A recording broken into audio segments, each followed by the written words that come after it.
இதுதாங்க முசுமுசுக்கை. எல்லாருக்கும் வணக்கங்க. நான் உங்க சித்த மருத்துவர் கற்பகம். நம்ம நுரையீரல வரக்கூடிய நிறைய பிரச்சனைகளை சரி பண்ணக்கூடியதும் நம்ம நுரையீரலுக்கு பலத்தை கொடுக்கக்கூடியதும் ஒரு முக்கியமான மூலிகை வந்து பாத்தீங்க அப்படின்னா முசுமுசுக்கை அப்படின்னு சொல்லுவாங்க.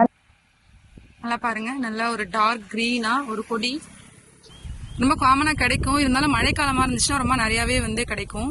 பற்றி ஏறுறதுக்கு இந்த அமைப்பு வந்து உதவியா இருக்கும். இதை வச்சு நீங்க ஐடென்டிஃபை பண்ணலாம்.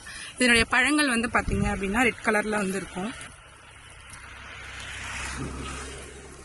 பூக்கள் வந்து பாத்தீங்கன்னா இந்த மாதிரி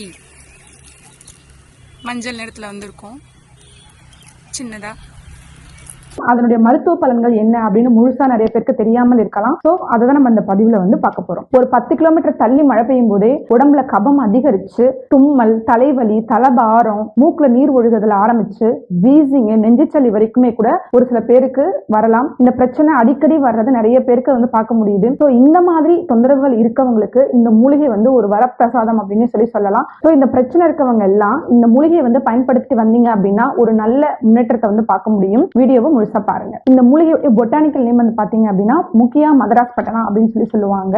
இது வந்து ரொம்ப காமனா ரோட் சைட்ஸ்ல, புதர்ல, நீரோட்டம் அதிகமா இருக்கக்கூடிய இடங்கள்ல வந்து பார்க்கக்கூடிய ஒரு மூலிகை தான். தரை படர் ஏறு கொடி அப்படின்னு சொல்லுவாங்க. தரையிலையும் படர்ந்திருக்கும். நிறைய புதர்கள்ல இல்ல மரங்கள் மேல வந்து பாத்தீங்க அப்படின்னா ஏறுகொடி மாதிரி ஏறி படர்ந்து காணப்படும். இதுதாங்க நான் சொன்ன முசுமுசுக்கை. இந்த மாதிரி தான் இருக்கும். இதனோட இலைகள் இந்த மாதிரி தான் வந்து இருக்கும். இந்த இலைகள்லயும் தண்டுலயும் வந்து பாத்தீங்க அப்படின்னா சின்ன சின்னதா வந்து ரோமங்கள் வந்து இருக்கும். சோ அதனாலதான் இது பேரே வந்து முசுமுசுக்கை அப்படின்னு சொல்லியிருக்காங்க. இதனுடைய காய்கள் வந்து பாத்தீங்க அப்படின்னா இந்த மாதிரி இருக்கும். இந்த அமைப்புகள்லாம் வச்சு நீங்க இந்த மூலிகையை ஈஸியா கண்டுபிடிச்சு பயன்படுத்தலாம். நான் உங்களுக்கு வீடியோல காட்டக்கூடிய இந்த மூலிகையில உங்களுக்கு ஏதாவது மாற்றம் தெரியுற மாதிரி இருந்துச்சு அப்படின்னா நான் அதுக்காக தான் பொட்டானிக்கல் நேம் வந்து சொல்றேன். ஸோ நீங்க பொட்டானிக்கல் நேம் வச்சு கூகுள் பண்ணி பார்த்தோ அல்லது அந்த மூலிகை பற்றி தெரிஞ்சவங்கள்ட்டயோ விசாரிச்சு நீங்க அதை பயன்படுத்தலாம். அப்படி இல்லை அப்படின்னா அதனுடைய வேறு பெயர்கள் நான் வந்து சொல்றேன். சித்த மருத்துவத்துல வேறு பெயர்கள் எதற்காக சொல்லப்பட்டிருக்கு அப்படின்னா தமிழ்நாட்டை பொறுத்த வரைக்கும் வெவ்வேறு இடங்கள்ல வெவ்வேறு மாதிரியான அந்த மூலிகைக்கு வந்து பெயர் இருக்கும். ஸோ அந்த பெயரை வச்சுதான் அவங்க அதை வந்து யூஸ் பண்ணுவாங்க. அதனால அதனுடைய வேறு பெயர் சொல்றேன். உங்க வழக்கத்துல அந்த மாதிரி நீங்க பேர் கேள்விப்பட்டிருந்தீங்கன்னா நீங்க அந்த பேரை யூஸ் பண்ணி அந்த மூலிகையை வந்து கண்டுபிடிச்சு எடுத்து யூஸ் பண்ணலாம். வேற எதுவும் உங்களுக்கு சந்தேகம் இருந்துச்சுன்னா நீங்க என்ன கமெண்ட்லயும் கேளுங்க, நான் பதில் சொல்றேன். இந்த மூலிகையுடைய வேறு பெயர் வந்து பாத்தீங்க அப்படின்னா அயிலேயம், இரு குரங்கின் கை, மொசமொசக்கை அப்படின்லாம் சொல்லி சித்த மருத்துவத்துல வந்து சொல்லப்படுதுங்க. இந்த மூலிகையை சித்த மருத்துவத்துல என்னென்ன மாதிரியான பிரச்சனைகளுக்கு பயன்படுத்துறாங்க அப்படின்னு சொல்லி பார்க்கலாம். முதலாவதா வந்து பாத்தீங்க அப்படின்னா இரைப்பு மற்றும் நெஞ்சில் புகை கம்மல் அப்படின்னு சொல்றாங்க. அப்படின்னா வேற ஒண்ணும் இல்லைங்க, பிராங்கியல் ஆஸ்துமாவை தான் அந்த மாதிரி சொல்றாங்க.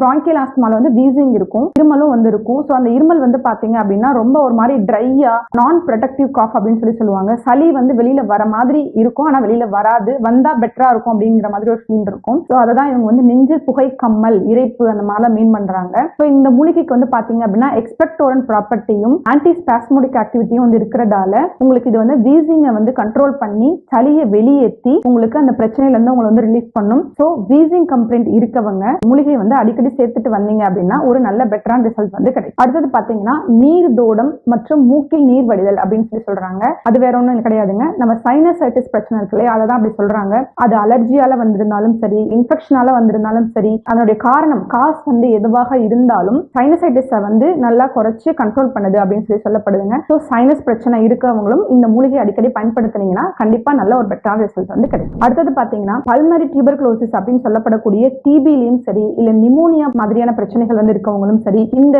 கீரையை வந்து அடிக்கடி உணவுல சேர்த்துட்டு வந்தீங்க அப்படின்னா ஒரு நல்ல முன்னேற்றத்தை வந்து பார்க்க முடியும். கடைசியா பாத்தீங்க அப்படின்னா இந்த கீரையால் செய்யப்படக்கூடிய எண்ணெய், அதாவது நல்லெண்ணெயும் மூக்கிரிட்டையும் சேர்த்து காய்ச்சி எடுக்கப்படக்கூடிய அந்த எண்ணெய் வந்து இளநரையை வந்து போக்குது அப்படின்னு சொல்லப்படுதுங்க. சோ இதெல்லாம் தான் இந்த மூலிகையுடைய முக்கியமான பயன்கள். சோ நுரையீரல்ல வரக்கூடிய நிறைய விதமான பிரச்சனைகளை வந்து இது சரி பண்றதாலையும் அதை பாதுகாக்கிறதாலையும் இந்த மூலிகை வந்து நுரையீரலுடைய பாதுகாவலன் அப்படின்னு சொல்லி எல்லாராலையும் பொதுவா வந்து சொல்லப்படுதுங்க. கடைசியா வள்ளலார் அவர்கள் வந்து பாத்தீங்க அப்படின்னா சிறப்பான மூலிகைகள் அப்படின்னு சொல்லிட்டு 4 மூலிகைகள் சொல்லியிருக்காரு. அதுல வந்து இந்த முசுமுசுக்கையும் ஒரு முக்கியமான மூலிகையா இடம்பெறுது அப்படின்னு சொல்லப்படுதுங்க. அடுத்தது இந்த மூலிகையை எப்படி பயன்படுத்தலாம், யார் யார் பயன்படுத்தலாம் அப்படின்னு சொல்லி பார்க்கலாம். யார் யார் பயன்படுத்தலாம் அப்படின்னு சொல்லி பாத்தீங்க அப்படின்னா சின்ன குழந்தைங்கல இருந்து பெரியவங்க வரைக்கும் எல்லாருமே பயன்படுத்தலாம். ரொம்ப ஒரு சேஃபான மூலிகை தான். ஊர் சைட்ல எல்லாம் வந்து பாத்தீங்க அப்படின்னா பிறந்த குழந்தைக்கே ஒரு 3 மாசத்துல இருந்து பாத்தீங்க அப்படின்னா இந்த மூலிகையை வந்து பயன்படுத்துவாங்க. சோ அந்த அளவுக்கு ஒரு சேஃபான மூலிகை தான். ஆனா இருந்தாலுமே இந்த மூலிகைக்கு வந்து துவர் துவர்ப்பு மற்றும் காற்பு சுவைகள் வந்து இருக்கிறதால